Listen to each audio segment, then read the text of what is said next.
Di sebuah rumah besar yang dikelilingi hutan, hiduplah sebuah keluarga kecil yang bahagia. Ada sepasang suami istri yang baru saja dikaruniai seorang putri yang cantik bernama Ella. Sejak kecil, Ella tumbuh dalam lingkungan yang penuh dengan kasih sayang. Ibunya adalah wanita lembut yang memiliki hati penuh kebaikan dan cinta. Sedangkan ayahnya adalah seorang pedagang sukses yang sering berpergian ke berbagai negeri untuk berdagang. Meskipun sang ayah sering pergi, Ella tidak pernah merasa kesepian. Ia menghabiskan hari-harinya bermain di sekitar rumah bersama hewan-hewan kecil yang menjadi sahabatnya. Saat yang paling ia tunggu-tunggu adalah kepulangan ayahnya. Setiap kali sang ayah kembali dari perjalanan, Ella akan menyambutnya dengan penuh kegembiraan. Namun kebahagiaan itu tidak berlangsung selamanya. Suatu hari ibunya jatuh sakit, dan sebelum meninggal, ibunya memberikan pesan yang akan selalu diingat oleh Ella, yaitu milikilah keberanian dan selalu baik hati. Kata-kata itu tertanam dalam hati Ella dan menjadi prinsip dalam hidupnya. Waktu berlalu, Ella kini tumbuh menjadi gadis remaja yang cantik dan baik hati. Meskipun kesedihan atas kepergian ibunya masih ada, ia tetap menjalani hidup dengan penuh semangat. Di suatu hari saat sedang berbincang dengan Ella, ayahnya berencana untuk menikah lagi.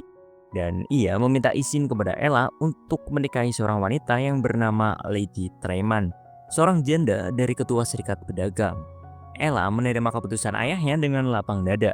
Ia ingin ayahnya bahagia dan berpikir bahwa memiliki ibu tiri mungkin akan menghangatkan kembali suasana rumah mereka. Tak lama kemudian, Lady Treyman datang bersama kedua putrinya, Anastasia dan Gisela. Mereka pun tinggal di rumah besar milik Ella. Awalnya semuanya terlihat baik-baik saja. Namun tidak butuh waktu lama bagi Ella untuk menyadari sifat asli ibu dan saudara tirinya. Ella mulai diperlakukan seperti orang asing di rumahnya sendiri. Ia tidak mendapatkan kasih sayang dari ibu tiri maupun saudara tirinya. Bahkan Lady Treyman mengadakan pesta besar di rumah mereka, seolah ingin menunjukkan bahwa rumah itu kini adalah miliknya. Suatu hari, ayahnya kembali harus pergi dalam perjalanan bisnis yang panjang. Ella merasa sedih karena mereka belum lama bersama. Namun, ia tetap berusaha kuat dan berpesan kepada ayahnya untuk kembali dengan selamat. Sang ayah berjanji akan kembali dan ia meminta Ella untuk tetap bersikap baik kepada ibu tiri serta saudara tirinya. Meskipun mereka mungkin tidak selalu memperlakukannya dengan baik. Namun, perjalanan itu menjadi awal dari perubahan besar dalam hidup Ella.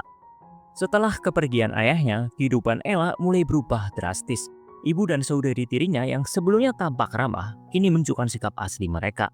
Mereka memperlakukan Ella seperti pembantu di rumahnya sendiri. Ella juga harus menyerahkan kamarnya kepada saudari tirinya, sementara dirinya diusir ke loteng. Meskipun begitu, ia tetap berusaha berpikir positif. Ia mencoba menyesuaikan diri dengan lingkungan barunya dan menganggap bahwa tidur di loteng setidaknya memberikan ketenangan bersama teman-teman kecilnya, yaitu para tikus. Suatu hari kabar duka datang, ayahnya meninggal dunia dalam perjalanan akibat jatuh sakit. Berita ini menghancurkan hati Ella. Ia kehilangan satu-satunya orang yang benar-benar menyayanginya. Sebelum meninggal, sang ayah sempat menitipkan hadiah terakhir untuknya, yaitu sebatang ranting pohon yang sederhana. Namun hal itu sangat berarti bagi Ella. Sementara Ella larut dalam kesedihan, ibu dan saudari tirinya justru tidak menunjukkan rasa belas kasihan. Mereka lebih khawatir dengan kondisi keuangan keluarga. Tak lama setelah itu, ibu tirinya memecat seluruh pelayan rumah agar tidak perlu mengeluarkan banyak uang. Sejak saat itu, semua pekerjaan rumah tangga dibebankan kepada Ella. Setiap hari, Ella harus bekerja tanpa henti. Ia membersihkan rumah, mencuci pakaian, memasak, dan melayani ibu serta saudari tirinya. Meskipun lelah, ia tetap melakukannya dengan sabar karena mengingat pesan ibunya dulu, yaitu untuk selalu memiliki keberanian dan kebaikan hati. Namun, perlakuan buruk terhadapnya tidak berhenti di situ. Bahkan untuk makan pun, ia hanya diberi sisa-sisa makanan dari ibu dan saudari tirinya. Meski begitu, Ella masih tetap berbagi dengan para tikus yang selalu menemaninya. Suatu pagi, Ella terbangun dengan wajah yang penuh abu setelah dirinya tidur di dekat perapian untuk menghangatkan diri. Saudara tirinya melihatnya dan mulai mengejeknya dengan sebutan Cinderella, yang berarti manusia abu. Nama itu akhirnya terus melekat padanya. Hidupnya semakin sulit. Ia tidak hanya dijadikan pembantu, tetapi juga terus-menerus dihina dan diremehkan. Setiap harinya diisi dengan pekerjaan yang tak akan ada habisnya. Sementara ibu dan saudari tirinya hidup dengan nyaman. Setelah sekian lama menahan perlakuan buruk itu, Cinderella akhirnya merasa sangat lelah dan putus asa. Ia pun memutuskan untuk pergi ke hutan dengan menunggangi kudanya. Ia ingin mencari ketenangan, menjauh dari rumah yang kini terasa seperti tempat penuh penderitaan. Saat berkelana di hutan, Cinderella tak menyangka akan bertemu dengan sekelompok pemburu.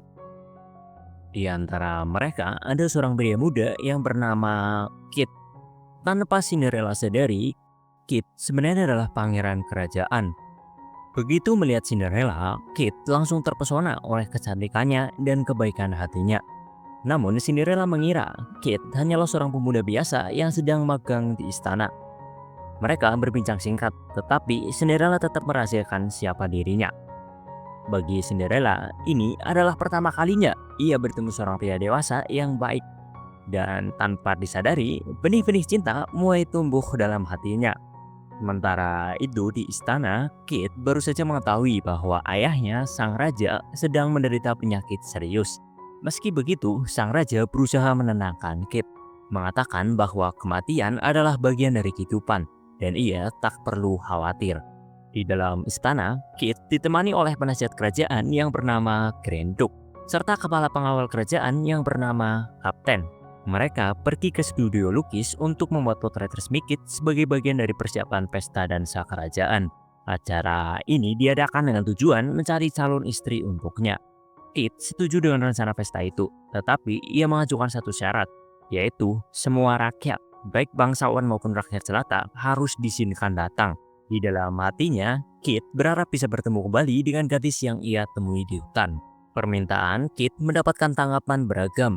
Kapten mendukung ide tersebut, tetapi Grenduk tetap berpegang pada aturan bahwa calon istri sang pangeran harus berasal dari keluarga kerajaan. Meski begitu, undangan pesta akhirnya tersebar ke seluruh negeri. Di pasar, Cinderella mendengar kabar tentang pesta dansa tersebut. Dengan penuh kegembiraan, ia pulang dan memberitahu ibu serta saudari tirinya, berharap bisa menghadiri pesta dan bertemu kembali dengan Kit. Namun harapannya tidak disambut dengan baik. Ibu dan saudari tirinya malah menertawakannya. Cinderella pun tetap membantu kedua saudari tirinya, Anastasia dan Gisela, mengenakan gaun untuk pesta. Tapi kedua saudari tirinya itu mengejek Cinderella karena ia belum pernah bertemu seorang pria. Cinderella pun tersenyum dan mengatakan bahwa ia sudah mengenal seseorang yang sangat baik. Saat itu, Cinderella sadar bahwa jika ingin menghadiri pesta, ia harus menjahit gaunnya sendiri. Karena ibu tirinya sama sekali tidak mau memberikan gaun untuknya. Di malam pesta dansa, Cinderella yang sudah mengenakan gaun terbaiknya malah dilarang pergi oleh ibu tirinya. Sang ibu tiri tak ingin kedua putrinya bersanding dengan Cinderella yang selama ini hanya dianggap sebagai pembantu. Bahkan dengan kejamnya, ia merobek gaun peninggalan ibu Cinderella yang sudah susah payah dijahitnya.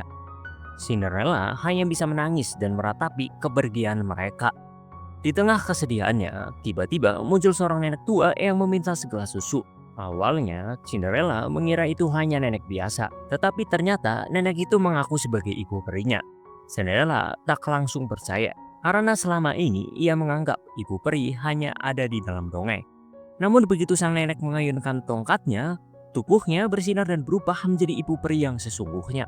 Tanpa membuang waktu lama, ibu peri mencari cara agar Cinderella bisa pergi ke pesta. Ia mengambil sebuah labu untuk dijadikannya sebuah kereta. Dan dengan satu ayunan tongkatnya, labu itu berubah menjadi sebuah kereta emas yang sangat megah.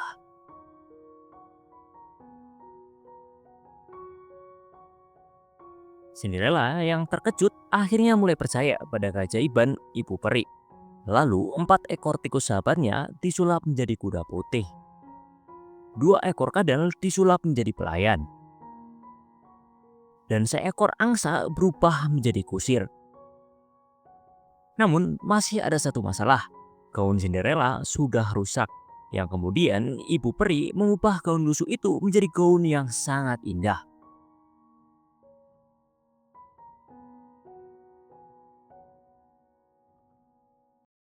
Tapi ada satu hal lagi yang kurang. Sepatu lama Cinderella sudah jelek dan tidak pantas untuk pesta dansa. Ibu peri pun mengayunkan tongkatnya sekali lagi. dan sepasang sepatu kaca yang sangat cantik muncul di kaki Cinderella. Sebelum berangkat, Ibu Peri memberi satu pesan penting kepada Cinderella. Ia mengatakan kalau sihir ini hanya bertahan hingga tengah malam. Setelah jam 12, semuanya akan kembali seperti semula. Ibu Peri juga mengatakan kalau ia nggak usah khawatir akan dikenali oleh saudari atau ibu tirinya, karena ia sudah memberikan sihir untuk itu. Kemudian Cinderella pun naik ke kereta dan berangkat menuju ke istana. Sementara itu, di istana kerajaan, pesta dansa sudah dimulai. Para tamu undangan memenuhi aula dan para petugas sibuk mengumumkan nama-nama tamu yang hadir.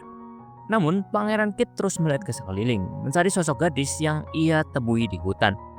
Di sisi lain, sang raja kembali mengingatkan Kit bahwa ia harus menikahi seorang putri dari kerajaan lain, bukan gadis biasa yang tidak dikenal. Grenduk lalu memperkenalkan Putri Selina dari kerajaan Zaragoza kepada Pangeran Kit. Namun, meski Putri Selina sangat anggun, Kit tampak tak tertarik. Dan di saat yang bersamaan, meskipun sedikit terlambat, akhirnya Cinderella tiba di istana. Saat petugas kerajaan mengumumkan bahwa pangeran akan memilih seorang wanita untuk diajak berdansa, Pangeran Kit langsung terpesona melihat Cinderella yang baru saja tiba. Tanpa ragu, ia meninggalkan Putri Selina dan menghampiri Cinderella, lalu mengajaknya berdansa. Kemudian mereka menari mengikuti alunan musik.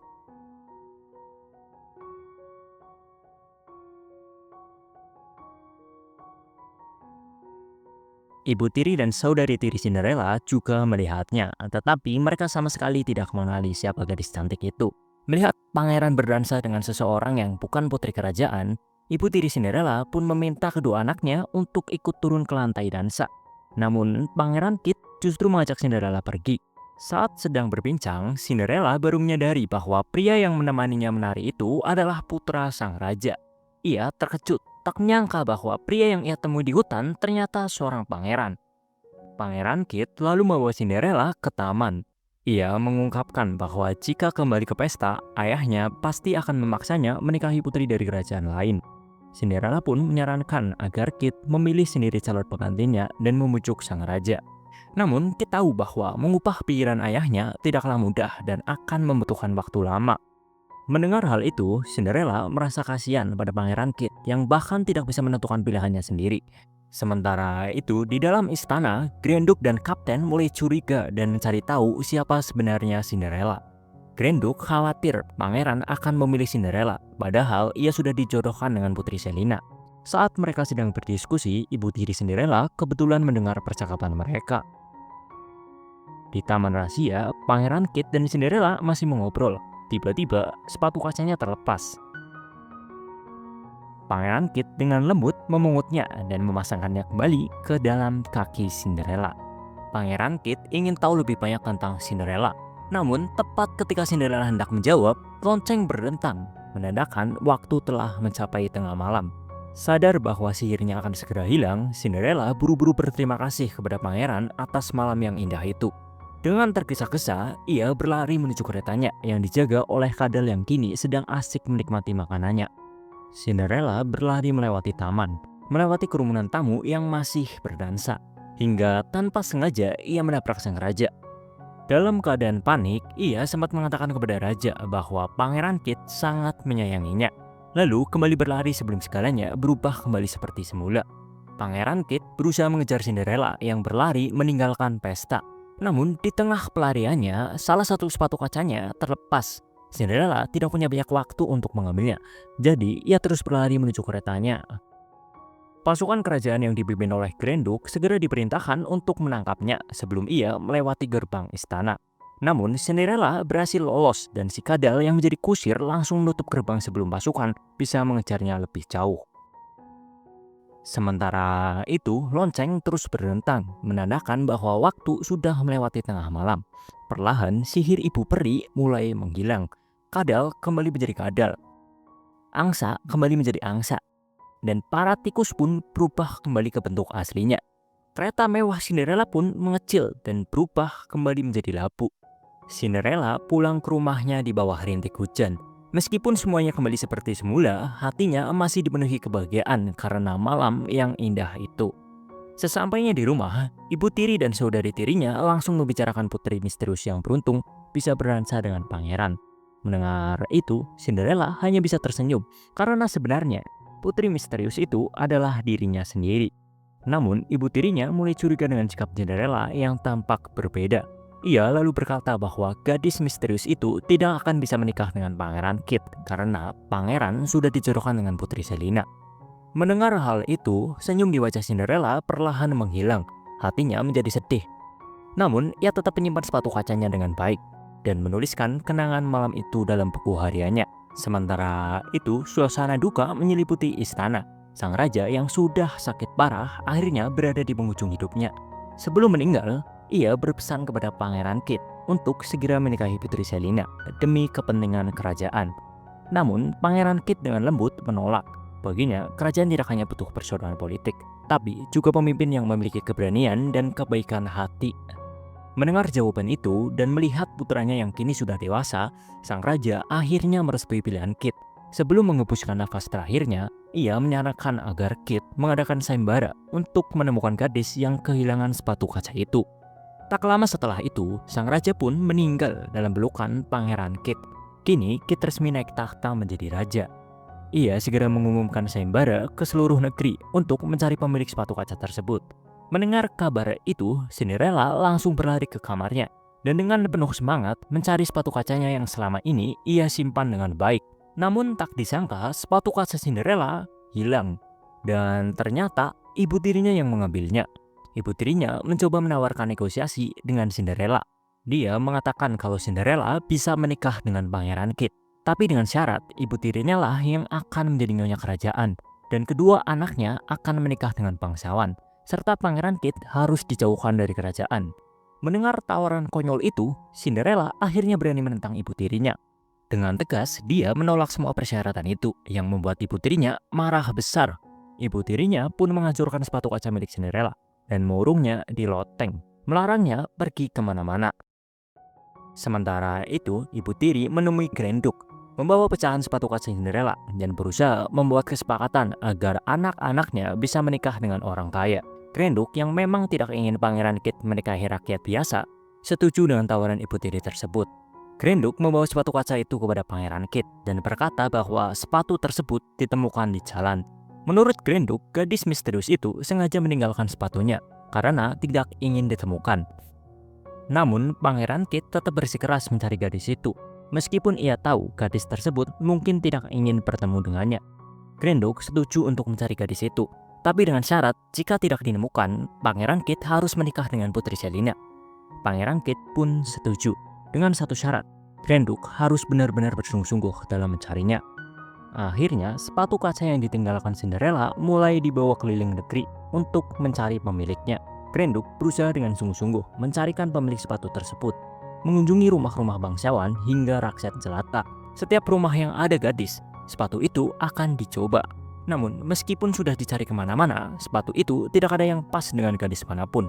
Hingga akhirnya pasukan kerajaan yang dipimpin oleh Grenduk tiba di rumah Cinderella. Anastasia, saudari tiri Cinderella, mencoba pertama kali, tapi sepatunya tidak muat. Begitu juga dengan Grisella yang kakinya juga tak muat di sepatu kaca itu. Saat rombongan hendak meninggalkan rumah Cinderella, tiba-tiba mereka mendengar suara Cinderella yang sedang bernyanyi. Grenduk awalnya mengabaikannya dan menyuruh pasukan kembali ke kerajaan. Namun salah satu pasukan kerajaan membuka jubahnya dan ternyata itu adalah Raja Kit yang sedang menyamar. Raja Kit menyuruh kapten untuk memeriksa siapa gadis yang sedang bernyanyi itu. Kapten pun akhirnya menemukan Cinderella di atas loteng dan membawanya menghadap Raja Kit. Raja Kit akhirnya mengetahui siapa Cinderella yang sebenarnya, yaitu seorang gadis desa biasa. Meskipun demikian, Raja Kit tidak mempersoalkan latar belakang Cinderella dan tetap ingin menerimanya jika sepatu itu pas di kakinya. Cinderella pun mencoba sepatu itu dan ternyata sepatu itu pas di kakinya. Raja Kit dan Cinderella pun terlihat sangat bahagia. Mereka kemudian meninggalkan rumah Cinderella bersama. Namun sebelum pergi, Cinderella dengan hati yang baik memaafkan perbuatan ibu dan saudari tirinya selama ini. Meskipun sudah dimaafkan, Lady Tremaine dan kedua anaknya serta Grenduk tetap dihukum dan diusir dari kerajaan. Akhirnya, Raja Kit dan Cinderella melangsungkan pernikahan di istana yang dihadiri oleh seluruh rakyat kerajaan. Dan film Cinderella pun berakhir.